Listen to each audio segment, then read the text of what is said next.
Меѓу другото, на пресконференцијата, која, како што кажав, траеше подолго, беа спомнати повеќе работи од работата на специјалното обвинителство. Беше спомнато двете обвинителки кои што беа разрешени, Лейла Кадриу и Марија Ѓоревска. Исто така, како катастрофален чин беше наречено прогласувањето на парламентот и председателот на државата и Уставниот суд за нелегитимни.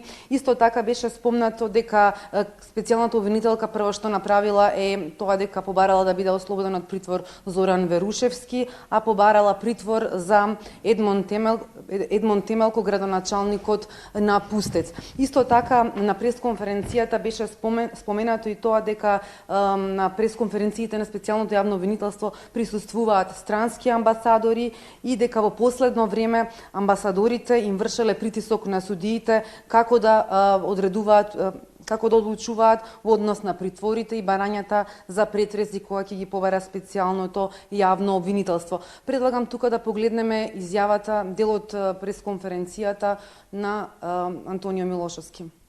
Наместо професионална институција, која што ќе постапува исклучиво врз основа на закон и ќе работи само со докази и аргументи при испитување на било кои материјали, поврзани со незаконското следење на комуникации, ние гледаме дека специјалното јавно обвинителство настапува како политичка, непрофесионална и пристрасна институција која што ги заобиколува законите и настапува партиски по претходно утврдена агенда.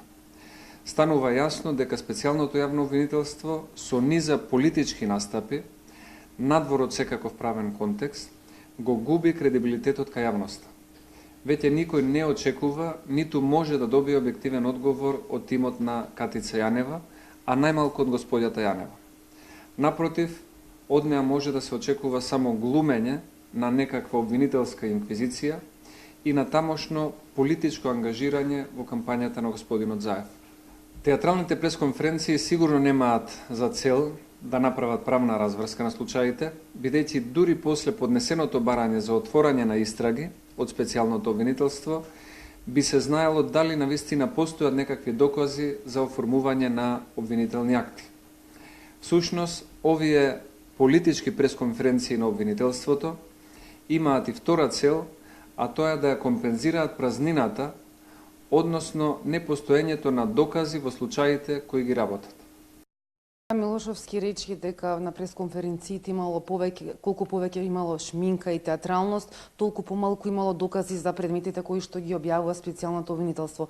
Го спомена и случајот со полицајецот кој што беше обвинет дека нудел подкуп, односно вршил незаконито влијание врз сведоци да сведочат во корист на специјалното јавно обвинителство и исто така го спомна случајот со предавањето на материјалите на незаконските прислушувани материјали од СДСМ во специјалното јавно обвинителство, рече дека Јанева го толерирала Заев кој го кршил договорот и многу доцна ги предал околу 500.000 материјали прислушкувани разговори.